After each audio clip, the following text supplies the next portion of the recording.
What is up, everyone, and welcome back to Across the Board, sponsored by MoneyBall Metrics. You have somewhat of your normal Thursday team here today. You have myself, AlphaDog Bets, here with my guy, JD, from Line Movers. JD, I know you've been super excited for this slate. It's a bit of a smaller slate, but we do know that we found some value for our viewers out there. So we're excited to get into this one today. How are you, brother? Doing good, man. Sun's out. The sun is finally out. Glad to hear it. We have your weather. We have your fucking weather here, and it's awful. So yeah, man, like everything's good. Yeah, man. Yeah, it's not the slate that I quite thought it was going to be today. But yeah, we have definitely found some good plays though.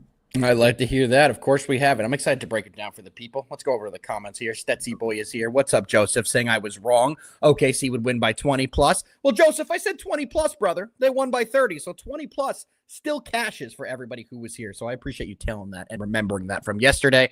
J-Bo is here as well. What's up, J-Bo? And J-Bo is happy to hear that the sun is finally out from JD. He's a sun guy. He needs to be out in the sun or else he's a grumpy guy. So you don't want that at all. JD. I think it's about time we go into a little recap of how we did yesterday. So we're going to go into our Wednesday recap. I'm going to start here. Baseball was a shit show. Not a good day for me in baseball, but we did cash our only NBA play. Like I said, I did love OKC to win by at least 20 points. They won by 30, so it was a good night in the NBA, at least for the AlphaDogs. JD, how did you do yesterday? I had a 4-unit day, and that was with getting hooked twice. Wow. So you had a good day. So yeah, I definitely had a good day. Could have been a really good day. But yeah, man, we actually finished up. So yeah, like I can't be mad at it. There we go. Well, JD, it's a little two-man game today. You know, the show goes a little faster when it's just us, but we have some games that are starting pretty soon. You ready to dive right in? Let's do it. Let's get it, brother. We're going to start with a little MLB action. The first game we're breaking down today is going to be the early game. This is the makeup game from yesterday between the Braves and the Phillies, which, by the way, we did tell you to anticipate that happening. We were hoping the game was going to play, but we did have a good idea that the game was going to be rained out yesterday. So we move on to the first game of the day, which starts at 1:05 Eastern is the first pitch. Pitching for the Braves is A.J. Smith-Shawver. Shawver's 3-2 with a 3.6 ERA. In 41 innings of work, he's allowed 39 hits, 20 walks, and 3 homers. He has accumulated 41 strikeouts, so that is a good number there. On the other side, we have Christopher Sanchez. Mr. Sanchez is 4-1 on the year with a 3.1 ERA. In 54 innings of work, he's allowed 48 hits, 20 walks, and 6 homers. The big difference, though, is that Mr. Sanchez has 65 strikeouts in 54 innings. He's done fantastic at getting swings and misses this season so far. JD, what do you like in this game? You know, my numbers are saying bet the over here. Loves the over, but I'm staying away because the lineups are definitely not at their full. Yeah. Not at their full strength here. So as far as the Phillies way, I would have to lean that as the actual side. The total has come down actually, since those lineups actually came out.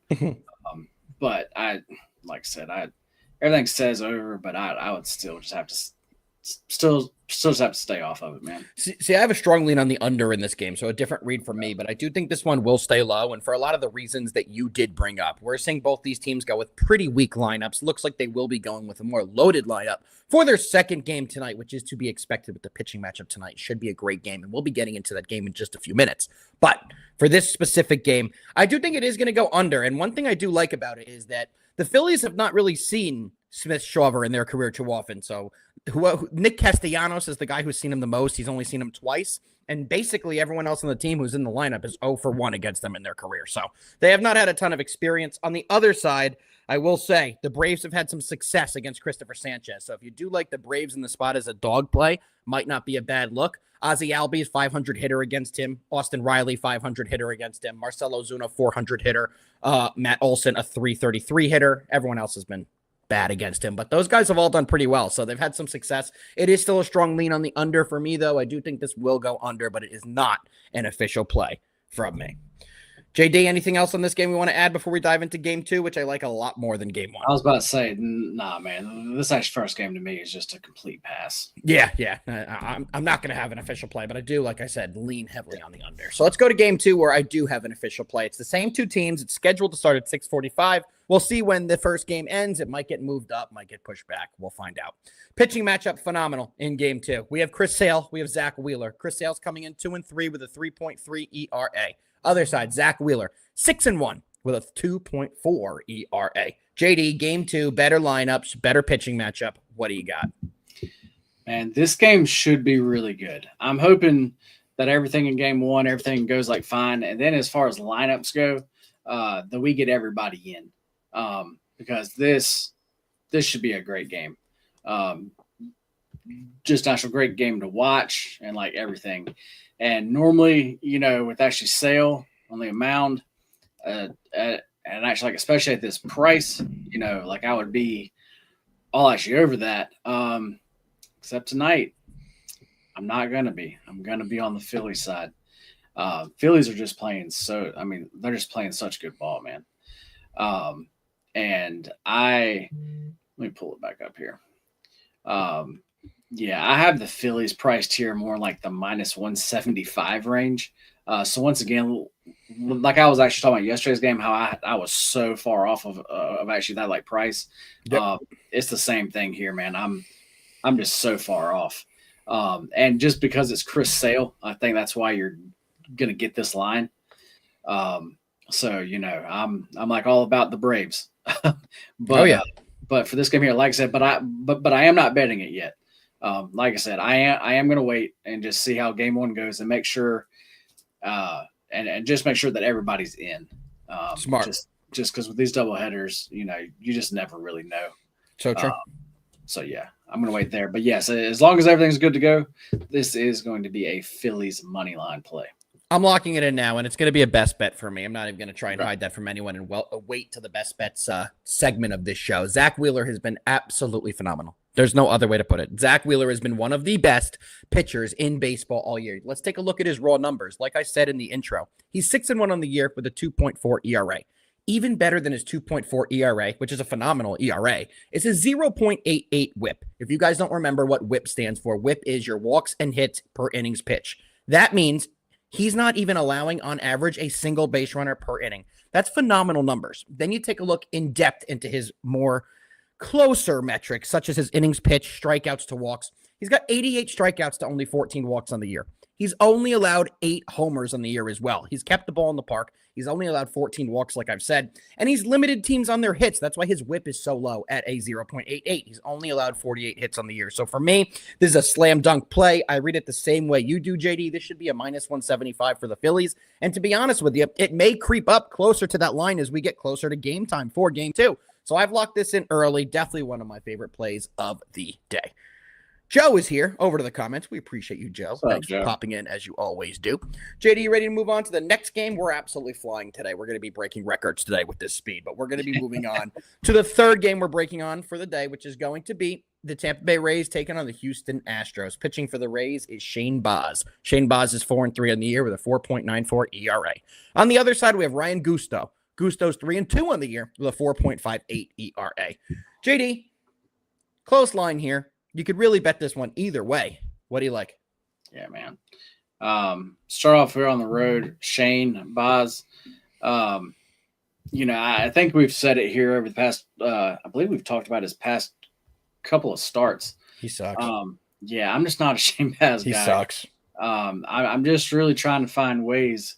To actually like fade him. And tonight against the National Astros lineup, which it seems like this season, the Astros have really seemed to be like up and down. But as far as at actually home, if you just look at their home numbers, these guys are actually like hitting very well. Yeah. So I actually definitely like that part of it. But then on the other side, you have Ryan Gusto, however you want to say it. Let me also tell you something. If you guys have ESPN, pull up the picture they have on Ryan Gusto. They did him dirty. What an awful picture they are using of him. He looks like he should be a DH over than a pitcher. Not trying to be mean, but they could have used a better picture for the guy. he has a whip over 1.5. He's just simply he is another pitcher that I am trying to fade here. And we have a total of 8. I really don't understand it. I really think actually this should be a 9. Because both of the offenses, just like I said, as far as the Astros at home, they've been hitting so well, and the Rays have just been like hitting well. I mean, for actually like past week. Both teams are winners of 4 of their last 5, by the way, to throw that out there. Both teams have been hot.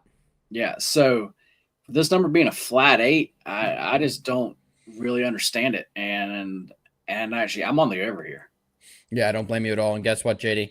I am also on the over in this game. I think there's going to be a ton of runs here. Shane Baz is a guy I like to fade. We went over his numbers earlier.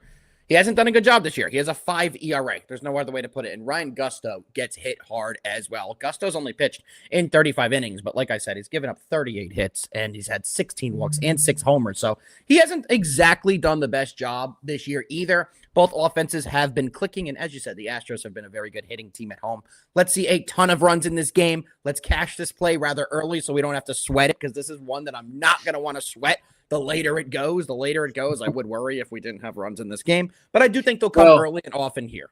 I do have to say, as far as the Astros, as far as their bullpen, they actually used, I believe that Hader, he threw like 22.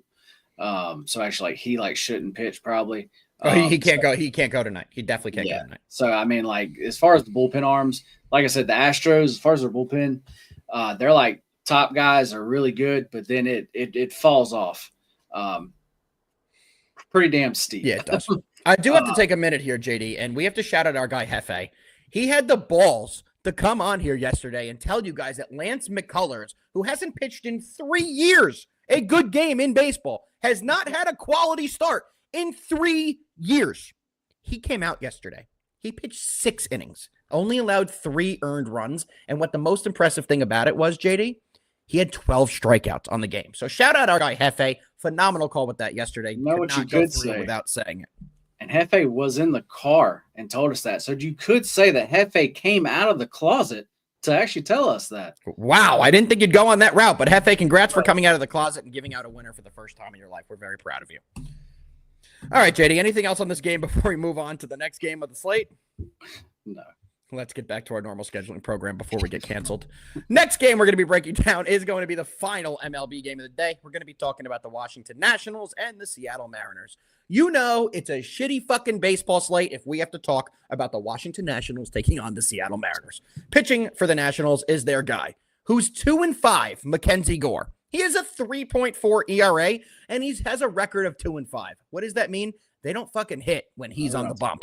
On the other side, with Emerson Hancock. Emerson is 2-2 on the year with his 6 ERA, ballooned all the way up to 6. He has an awful whip of a 1.65. We already went over what a whip means, so you guys all understand that now.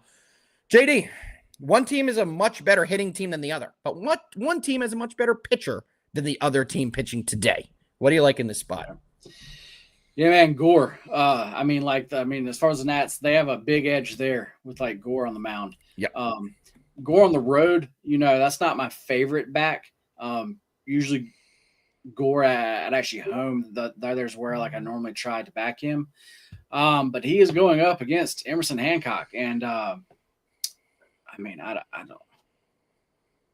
don't know. It's weird because he technically qualifies as like gas can, but I really wouldn't call him a gas can. It's like kind of weird. But I mean, just based off of numbers, I mean, like that's what you would have to say though. Yep. But it's just, can the Nats hit? Do you have box scores up? I think the Nats actually put up a bunch of runs last night. I'm not. Give me 2 seconds because I may be hyping up this game on Twitter and retweeting right now. So give me 1 second. There we go. So what am I pulling up the box score from last night for the Nationals? Yeah, I feel they like won 9-0. Okay, 9-0. I was about to say, like, I feel like they put up runs last night, so that's a good job. And tonight they're going to face off against a pitcher here who they should be able to hit. So for me, this would definitely be a Nationals first 5 lean. As far as the bullpens and full game, I don't want anything to actually do with that whatsoever. To me, though, it's – go ahead. You want to hear a funny stat about the bullpen arms they used last night? So these are some of their better relievers. I'm not going to try and pronounce one of these guys' names, by the way. I mean, maybe I will, but it's going to be bad. We had Brad Lord. I believe it's Brad Lord, B Lord. Lord pitched last night. He has a 5 ERA head of the bullpen. They had Ferrer come in after Lord, Ferrer. Ferrer. He has a 6 ERA. And to finish the game, they had Brzezinski. Brzezinski has a 9 ERA. So the bullpen arms they used last night, over 5 ERA, a 6 ERA, and a 9 ERA. So hopefully the National used all the bums and saved the good arms for this spot. Because JD, I'm taking the Nats. I have to take the Nats in this spot. I definitely think that's the advantage here. With Mackenzie Gore on the bump, and you can get them at plus money. Right now it's at plus 105. I don't see any way you don't take the Nats in this spot. Yeah, it is definitely either Nats or either pass here. So that's exactly how I feel, JD. Anything else on this game or anything else you guys want us to talk about in MLB? Because that's going to be the last game we're breaking down today in the MLB. But we still have to go to the Pacers and the Knicks. But I'll give everyone a second here if they want to ask any more questions. JD, anything else in the MLB also you want to talk about before we transition over? Let me pull up what their first 5 is. Yeah, let's take a look there. Let's see here. Yeah, they're actually favored in actually the first 5. So that makes a lot of sense. Yeah. So you have to lay juice on them in the first 5, or either you can get them as the dog as the full game. Yep. So that's kind of what I was saying as far as the bullpen. I just don't want anything to actually do with that. So if I was to play it, which tonight I don't know the small card, that actually raised game over. I really like that one. So as far as this one, I'm just gonna lay off. But if I had to play it, it would be Nats on the first 5. There we go. So let's see the Nats go from start to finish in this game for once and absolutely have a big win because Mackenzie Gore has done a good job. They need to reward him with some wins coming soon. Sure. All right, JD, let's move on to the meat and the potatoes, as I like to say, the cream of the crop, the game of the night, the game we wish we had our guy Hefe picks for. But Hefe, shout out Hefe. He's boarding a flight right now. Have a safe flight. He tried his best to get on here. Had a couple issues with TSA, so he wasn't able to. But you guys know our guy Hefe. No matter when he's on the move, where he is, he does like to show up and deliver for you guys, especially on a Knicks game day. So we have to shout out Hefe while enjoying the game. But JD, here we are. We are. Big game here. Game 5 of the Eastern Conference Finals. Pacers lead 3-1. They had a very impressive win in Game 4 last game. They won 130-121. This game is back at the Garden. They're back in New York. Will the Knicks be able to extend this series and get a Game 6? JD, what do you like? I also have some player props in this game I like as well. Man, I'm not sure if you're going to like what I have to say here. Probably not. by the way you're prefacing it, probably fucking not. Guys, yeah, I just think, before the series started and even through the first few games here, I was still saying, I thought this matchup was just 50-50. And now, after 4 games, I do have to say I think I was wrong. I think as far as in this series playing right now, we're not talking about the whole season or nothing like that. We're talking about right now, Pacers are the better team. And tonight, as far as this number's big. And this number's big just because it's a must-win spot and the Knicks are at home. Yep. So that for me, as far as on the Pacers side, that's why I'm seeing value there because the number is this big. I mean, just because it's that spot. But as we've seen, the Knicks have not been a good home team. And then the Pacers have actually been a better road team. So everything to me, I feel like the value is just all on the Pacers side here. As far as JD. As far as the Pacers team total over, especially on the road, I've literally played that every game. This is the game that I'm not going to. As far as the spread, I'm just playing the spread because the Knicks have to try to slow them down. Yes. That's all. There's no other option. Right. They have to try to slow them down. Yeah. How well is that going to work? We're going to have to see. But that's why I'm actually laying off of that today, and I'm just going to take the actual spread. If the Knicks come out and win this, will I be shocked? No. But I just think at this number here, I just have to play them. Any props you like on the game before I take over this convo and educate everybody on why you're fucking wrong?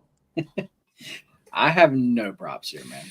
Yeah, I'll start here. I do have props in this game, and I have some info and some data on why I like everything on this game. So we have seen some line movement in this one. The Pacers are getting hammered. The Pacers +5 and the money line is getting absolutely hammered, and the line really isn't moving too much off the number. It has moved about a half a point, but the line movement should be significantly more with the amount of money and the amount of bets we're seeing on the Pacers side. So I do think that's a very good sign for the Knicks here. The Knicks are returning to home. Their backs are against the wall, and I do believe they will be able to deliver tonight. I do think the line tells you that the Knicks are going to cover this game as well. Currently at a -4. It's exactly what I'm going to play. But there's a play I like even more than taking the Knicks on the side. So what do you think the number one most bet player prop is today in this game? It has to be a Brunson prop, right? It is. Do you think it's over or under on his points? It's one or the other. I would certainly think over. It's the under. The number one most bet with the most money in this game is Jalen Brunson under 29.5 points. They then moved it up to 30.5, and it's sitting at 30.5. Jalen Brunson is going to do everything he can tonight to keep the Knicks season alive. It doesn't matter if the Knicks are down by 20. It doesn't matter if the Knicks are down by 30, which is completely possible, and they've come back from that as well. He's going to be shooting. This is the last game if the Knicks lose, and he's not going to go out without giving it everything he can. So I think the number one prop on this game you can make and the number one play on this game you can make is going to be Jalen Brunson's over on points. It's moved all the way up to 30.5. I know that's crazy. He's been terrible the last couple of games as well. But back at home, season on the fucking line, Jalen Brunson winning the Clutch Player of the Year award means he's going to show up in this game tonight.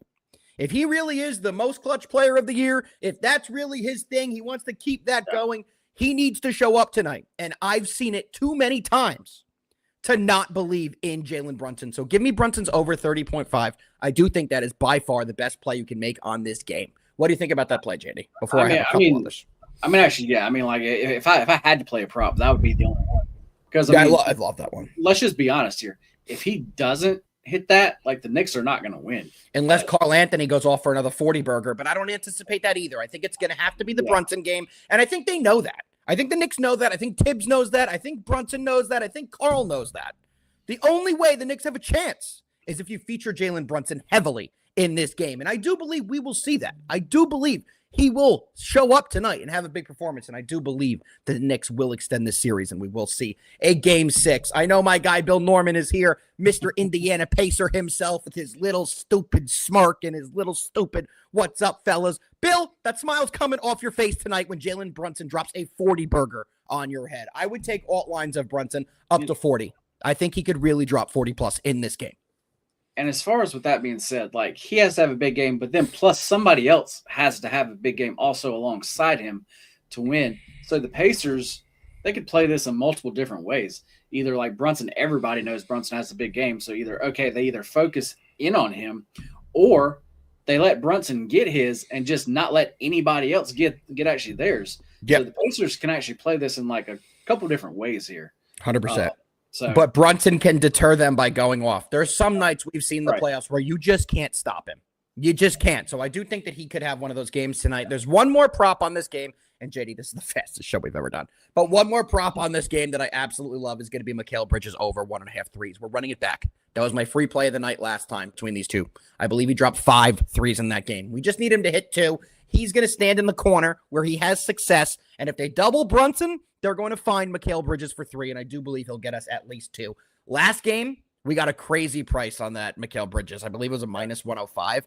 It's up to a -130 this game because the Knicks are home and he just did it. I'm running it back. I do think Mikal will have another big performance. JD, before we get into best bets, anything else you want to add for this game or anything else you want to add for today's slate? No, man, today's slate is actually super small. You were so excited about it. You told everyone, we're getting off the show yesterday. Tomorrow is going to be the best gambling day of the millennium. I may be exaggerating a bit, but it was along those lines. It was, it was not the day that I had in mind. Yeah, that is correct. That is correct.